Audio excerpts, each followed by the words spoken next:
الرجیم بسم اللہ الرحمن الرحیم عن المہاجر ابن قنفس انه اتى النبي صلی اللہ علیہ وسلم وهو يبول فسلم عليه فلم يرد عليه حتى توضأ ثم اعتذر اليه وقال اني كرهت ان اذكر الله الا على طهر رواه ابو داود وروى النسائي الى قوله حتى توضأ وقال فلما توضأ رد عليه. الحمدللہ رب العالمین. اسی حدیث پر فصل ثانی ختم ہو رہی ہے اور اس آخری حدیث میں بھی فصل ثانی کی بنیادی بات وہی ہے کہ حضور بغیر وضو کے خدا کا نام بھی لینا پسند نہیں. بنیادی بات سے یہ مہاجر بن قنفس سے ہے. ان کو حضور نے کہا تھا تم بڑے اچھے مہاجر ہو. مہاجر وہ حجرہ کے معنی چھوڑنے کے ہیں. مہاجر کہتے ہیں چھوڑنے والا، جس نے اپنا مال، اپنا وطن، اپنے اہل و عیال، اپنے عزیز و اقارب، اپنا کاروبار، اپنی صنعت و حرفت سب چھوڑ دیا لیکن اللہ کے رسول کا قدم پاک نہیں چھوڑا. وہ مہاجر بہت بڑی قربانی ہے ان کی. کہنے میں جتنی بات سستی ہے جب عمل پہ آدمی جائے تو بہت مہنگی ہوتا ہے. سب کچھ چھوڑا. کفار قریش یہی کہہ رہے تھے یا تو تمہیں ہمارے راستے پر رہنا ہے یا پھر چلے جانا ہے یہاں سے. تو بولے ہم چلے جائیں. پھر کہنے لگے سب کچھ چھوڑ کے جانا. کہا سب چھوڑ دیں، سب چھوڑ دیں. تو یہ تو وطن چھوڑنا ہے، کاروبار چھوڑنا ہے، عزیز و اقارب کو چھوڑنا ہے. تو یہ اتنا بڑا عمل ہے کہ جتنے پہلے گناہ ہوتے ہیں ہجرت اس کو سب ختم کر دیتے ہیں. حدیث پاک میں الہجرت تہدم ما کان قبلھا. ہجرت اتنا پاکیزہ عمل ہے، اتنا اونچا عمل ہے، اتنا ستھرا عمل ہے کہ جتنے پہلے کے گناہ صرف ہجرت کی وجہ سے سب ختم ہو گئے. تو یہ تو وطن سے ہجرت ہوئی، لیکن یہ مہاجرین گناہ سے بھی نکل گئے تھے.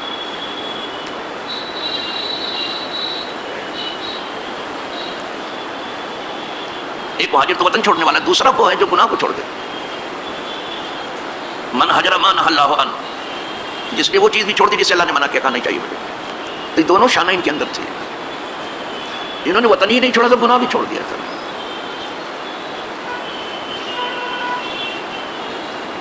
جب تو خدا کی طرف سے انہیں رضا اور رضوان کی سند مل گئی تھی. بہت بڑی قربانی ہے. سوچ کے آدمی تھک جائے. یہاں چند ٹکے آدمی چھوڑنے والا نہیں، وہ بھی خدا کے راہ میں. لیکن انہوں نے سب کچھ چھوڑ دیا، کہا نہیں چاہیے. تو یہ بھی ہجرت کیے ہوئے تو حضور نے فرمایا تم بہت اچھے مہاجر ہو. پھر مہاجر کہا ہی جانے لگا. انہی سے روایت ہے. تو یہ حضور کی بارگاہ بے کس پناہ میں آئے اور ایسے موقع پہ پہنچے جب حضور پیشاب فرما رہے تھے. یعنی کئی بار ہی ملاقات ہو گئی. تو اسی حالت میں سلام بھی کر لیا.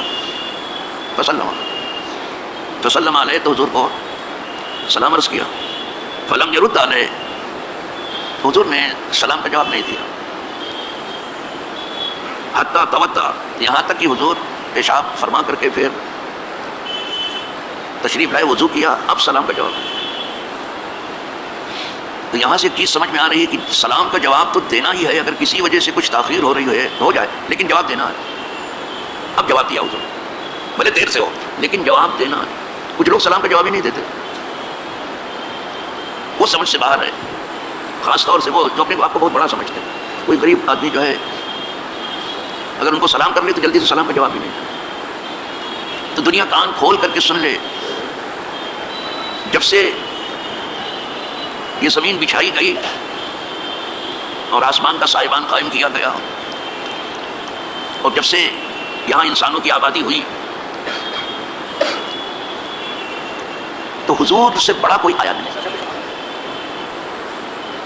اس زمین پر بہت بڑے بڑے آئے، بہت اونچے اونچے لوگ آئے، لیکن حضور سے بڑا کوئی یہاں آیا نہیں. سب بڑائی ان کے اوپر ختم ہوئی ہے.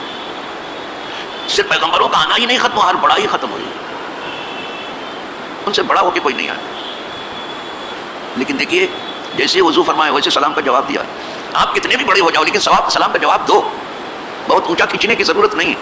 اونچا بننے سے آدمی اونچا نہیں ہوتا، اونچے کردار کی وجہ سے آدمی اونچا ہوتا ہے. وضو فرمایا حضور نے، اس کے بعد ان کے سلام کا جواب. کل جو حدیث سن رہے تھے اس میں حضور نے تیمم فرمایا اور پھر سلام کا جواب دیا. یہاں وضو فرمایا، وجہ یہ ہے وہاں تیمم اس لیے کیا کہ وہ آدمی گلی سے گزر رہا تھا، اگر وضو کرتے تو چلا جاتا، جواب اس کا نہیں ہو پاتا. اتنا ضروری ہے جواب، تو آپ نے تیمم کر لیا. وہاں بھی آپ پیشاب فرما کر کے آپ خانے سے تشریف لائے تھے، تب اس نے سلام کیا تھا، لیکن وہ مدینے کی گلیوں میں سے کسی سے گزر رہا تھا وہ، تو اگر آپ وضو کرنے جاتے تو نکل جاتا وہ، تو آپ نے اسی لیے جلدی سے تیمم کیا اور اسے سلام کا جواب دیا. یہاں ان کے نکل جانے کا ڈر نہیں تھا، یہ تو آئے ہی تھے ملنے کے لیے حضور سے، اس لیے وضو کیا. دیکھ رہے ہیں آپ، ملنے کے لیے تو آئے تھے، کہاں جاتے، تو یہاں وضو فرمایا اور پھر جواب دیا. حتی توضا، یہاں تک کہ آپ نے وضو کیا. ثم اعتذر الیہ، پھر عذر پیش کیا. حضور عذر پیش کیا، جو سلام کے جواب میں تاخیر ہوئی عذر پیش کیا. یہ شان کریمانہ ہے. ازراہ کرم مطلب کوئی ضرورت نہیں عذر پیش کرنے کو، پھر عذر پیش کیا. یہ آپ کا خلق عظیم ہے، یہ آپ کی کریمانہ شان، یہ آپ کی بڑائی ہے. عذر پیش کیا. وقال، اور فرمایا کہ کس طرح سے پیش کیا عذر. انی کرہت ان اذکر اللہ، میں نے ناپسند کیا کہ میں اللہ کا ذکر کروں بغیر طہارت، الا علی طہر، مگر یہ کہ طہارت. تو جو کہ ابھی پیشاب کر کے آیا تھا، میں نے وضو نہیں کیا تھا، تو مجھے اچھا نہیں لگا کہ میں اللہ کا نام لوں بغیر طہارت. دیکھو اس میں جلالت کا کتنا ادب ہے. جب آپ اس طرح سے اس میں جلالت کا ادب کرتے تھے تو قدرت نے بھی ایسا کر دیا کہ میرے محبوب کا بھی نام لو تو پھر ادب سے پاکی ملو. جب پھر بزرگوں نے کہا ہزار بار بشویم دہن سے مجھ کو گلاب منوس نام تو گفتن کمالے بے ادبی، ایک بار نہیں ہزار بار بھی مجھ کو گلاب سے میں مت ہوں، لیکن یہ نام پاک اتنے پاک ہیں کہ اس وقت بھی نام لینا مجھے کچھ بے ادبی لگتی، کوئی زیادہ ادب نہیں، اس سے فخر نہیں کر سکتا. آئی بات سمجھ، ادب سکھا رہے ہیں حضور. ہاں مجھے اچھا نہیں لگا. بتانے کہ سلام اللہ کل بتایا میں نے کہ سلام اللہ کا نام ہے، اور یہ دعا پڑھی جاتی ہے آپ کے مسجد میں، اللہم انت السلام. کل بھی بتایا تھا، اے اللہ تو سلام ہے. اور سعودی سے بھی جو نشریہ ہوتا ہے اس میں یہ دعا پڑھی جاتی ہے، اللہم انت السلام. حالانکہ وہ امام لوگ نہیں پڑھتے، لیکن ریڈیو اسٹیشن سے جو نشریہ ہوتا ہے اس میں رہتا ہے اللہم انت السلام، اے میرے اللہ تو سلام ہے. سلام کے معنی سلامتی کے ہیں.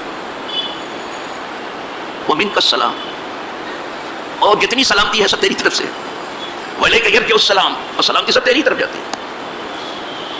اب اتنا جو آگے پڑھا جاتا ہے فحینا ربنا بالسلام، یہ دعا کرنے والا اپنے اور سب کے لیے دعا کرتا ہے. حدیث میں یہ نہیں ہے فحینا ربنا، اب دعا کرنے والا اپنے لیے دعا کر رہا ہے فحینا ربنا بالسلام، تو ہم کو زندہ رکھ اے میرے مولا سلامتی کے ساتھ. فحینا ربنا بالسلام وادخلنا دار السلام، اور ہم کو سلامتی کے گھر میں داخل کر دے. سلامتی کا گھر جنت ہے. اب یہ دعا کر رہا ہے تبارک ربنا وتعالى یا ذا الجلال، تو برکت والا ہے اے ہمارے رب، تو جلال والا ہے، کرم والا ہے. تو یہ دعا پڑھتے ہیں. عبداللہ ابن سلام کہتے ہیں، بہت بڑے صحابی ہیں، کہ پہلی بار جب میں حضور کی زیارت کو حاضر ہوا، پہلی بار فرسٹ ٹائم، تو آپ خطاب فرما رہے تھے، لوگوں کو خطاب کر رہے تھے. بڑا اچھا موقع مل گیا، یعنی ہم دوران خطاب پہنچ گئے تھے، پہلی بار حاضر ہوا. تو آپ یا ایھا الناس کہہ کے خطاب بڑا عمومی کرتے تھے، یعنی تمام انسانوں کے لیے وہ مبعوث ہوئے تھے نا. یا ایھا الناس فرمانا تھا اے لوگوں افشوا السلام، سب سے پہلے یہی کہا اس سلام کو پھیلاؤ. افشوا السلام یعنی سلام خوب کیا کرو. یہ سنتے رہے، یہ تو بہت سی جگہ سے ہو کے آئے تھے عبداللہ. یا ایھا الناس افشوا السلام، بیان سے ہی سمجھ گئے سلامتی پھیلانے کی بات ہم بھی آئی کرتے ہیں، تو سلامتی کے لیے پہلا جملہ تھا سلام. اب سلام میں بھی لوگ چوری کرتے ہیں، ڈرتے ہیں کہ میرا قد چھوٹا ہو.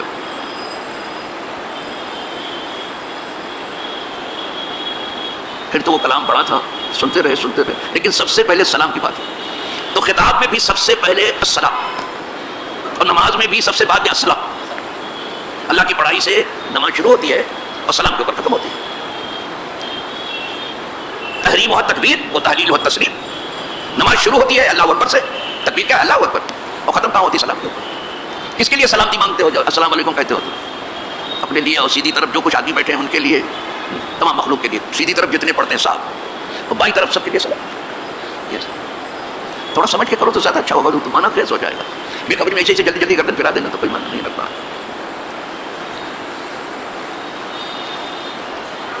دوسری چیز فرمایا سل الارحام، رشتے کو جوڑو. رشتہ خدا کا بنایا ہوا ہے، لیکن رشتے دار جو ہیں وہ ڈنک مارتے ہیں. آئی بات الاقارب والاقارب، بہت قریبی جو رشتے دار ہیں وہ بچھو کی طرح سے ہیں، وہ ڈنک مارتے ہیں، گڑبڑ سڑبڑ کریں گے وہ. لیکن آپ کا کام ہے رشتے کو جوڑو. لوگ توڑنے پر لگے ہیں لیکن آپ جوڑو.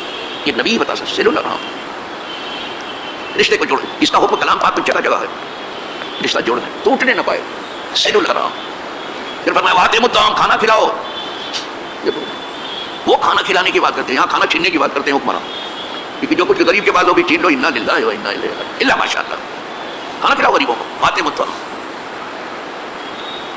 پھر فرمایا آخر میں فرمایا صلوا باللیل، رات کے کسی حصے میں نماز پڑھو. والناس نیام، جب لوگ سوئے پڑے ہوں، یعنی تہجد. دیکھو تہجد پڑھو. جب عبداللہ ابن سلام نے اس انداز میں، ہاں دیکھو کتنے زور کا ابھی کلام ختم نہیں ہوا ہے. صلوا باللیل والناس نیام. اللہ پہ بہت کم کہ دیکھو میرے سب بندے سو رہے ہیں، یہ بندہ اٹھ کے مجھے منا رہا ہے، راضی کر رہا ہے. کسی کو اقبال نے اپنے انداز میں کہا ہے یہ تہجد کے بارے میں. حضور کو کہتے ہیں یہ فرض تھا، ہمارے لیے نہیں. حضور پڑھتے ہی تھے تہجد ہمیشہ. بہت سے لوگوں نے فرض ہونے کی بات کی ہے، اور بعض لوگ سنت موقع ہی تک پہنچے ہیں. ان لوگ حضور کے لیے ضروری تھی. اقبال اس وقت کہتا ہے عطار ہو راضی ہو، راضی ہو غزالی ہو، کچھ بات نہیں بنتی بے آئے سار گائے. فرید الدین عطار ہوں، راضی ہوں کہ غزالی ہوں، کوئی بھی ہو، جتنے بزرگ ہمارے سب ہیں، جب تک تہجد کی نماز ادا نہ کریں تو دعا ٹھیک سے نہیں نکل پاتی. یہ سب نکالنے والے صبح کو. عطار ہو راضی ہو، رومی ہو غزالی ہو، کچھ بات نہیں. رومی کو بھی امام جلال الدین رومی کو بھی دیا. رومی ہو غزالی ہو، کچھ بات نہیں بنتی بے آہ سار کا. یعنی تہجد پڑھنے کی کوشش کرو. اور کوئی ضروری نہیں کہ آپ 12 رکعت پڑھو، 8 رکعت پڑھو، 4 رکعت پڑھو، 2 رکعت بھی پڑھ لو. اور اگر یہ نہیں ہے تو پھر عشاء کی نماز پڑھ لو جماعت سے، اور فجر کی نماز پڑھ لو جماعت سے، تو یہ ثواب آپ کو مل جائے گا. اور یہ 2 نفل جو پڑھا جاتا ہے آخر میں، جانتے ہو وتر کے بعد، وتر پڑھنے کے بعد سب عمل لکھ لیا جاتا ہے، حساب کتاب ہو جاتا ہے. آپ نے وتر پڑھی، لکھ لیا گیا. یہ 2 رکعت جو نفل آپ نے پڑھی ہے تہجد کے قائم مقام کہ آپ نے دیکھیں یہ بڑی حکمت سے ہے، اس لیے اس کو چھوڑنا نہیں چاہیے. پڑھو دل سے یہ 2 رکعت جو ہے. کچھ لوگ یہ دیکھ کر کے یہ نفل ہے تو چھوڑ دیتے ہیں، یہ تہجد کے قائم مقام ہو جاتے ہیں. ویسے بھی جس نے عشاء کی نماز پڑھ لی جماعت کے ساتھ تو آدھی رات عبادت کرنے کا ثواب ملا، اور جس نے فجر کی بھی نماز جماعت کے ساتھ پڑھی پوری رات کا ثواب ملا. الحمدللہ رب العالمین. اب بات اس پر چلے جائیں ہم جو حدیث سامنے پیش نظر ہے. حضور صلی اللہ علیہ وسلم نے اپنی امت کو وہ ادب سکھایا ہے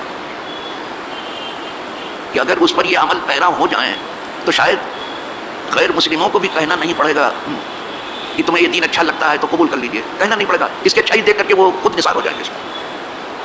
لیکن سمجھ بوجھ کے جب عمل ہوگا.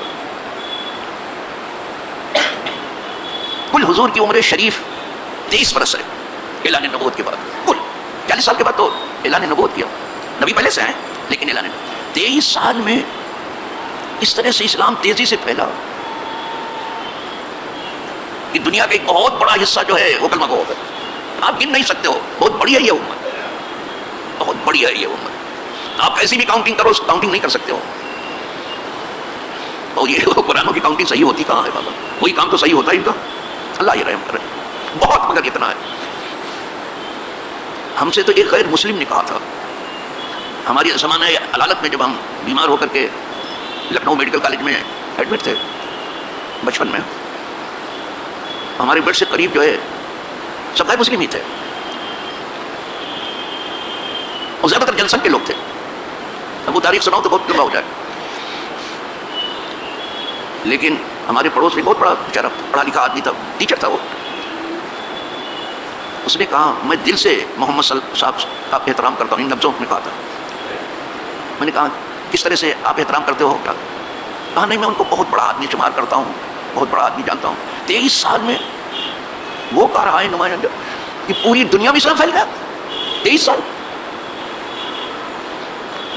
یہاں لوگ برسوں کوشش کرتے رہتے، یہ گاؤں سیدھا نہیں ہوتا، ایک گاؤں ماننے کے لیے کچھ تیار نہیں ہوتا گاؤں. یہ دوسرے اس انداز میں کہا 23 سال میں. تو اگر قدرت کی طرف سے ان کی مدد نہ ہوتی تو یہ نہیں ہو سکتا تھا. میں ان کا بہت احترام کرتا، بہت اچھا کرتے ہو تو بہت اچھا. تو پھر تو بڑی لمبی داستان ہے اس کی الحمدللہ. لہٰذا جو کچھ حضور نے بتایا ہے اسے کہانی کسی کی طرح سے مت سنیے کہ سن کر کے اور دامن جھاڑ کے چلے جائے. اللہ سے دعا مانگیے اللہ ہمیں سننے کی اور سمجھنے کی اور عمل کرنے کی، مخلصانہ عمل کرنے کی توفیق دے. حضور کی ہدایات پر ہم سب زندہ رہیں اور آپ کے دین پر ہم تمام کو اللہ موت دے. اور وہ دیندار جنہوں نے پوری زندگی دینداری ہی میں گزاری، اللہ ان کے قدموں میں مرنے کے بعد سونا نصیب کر. اور جب ہم اٹھے تو ان دینداروں کے قدموں میں ہم تمام کا حشر و نشر ہو. وآخر دعوانا الحمدللہ رب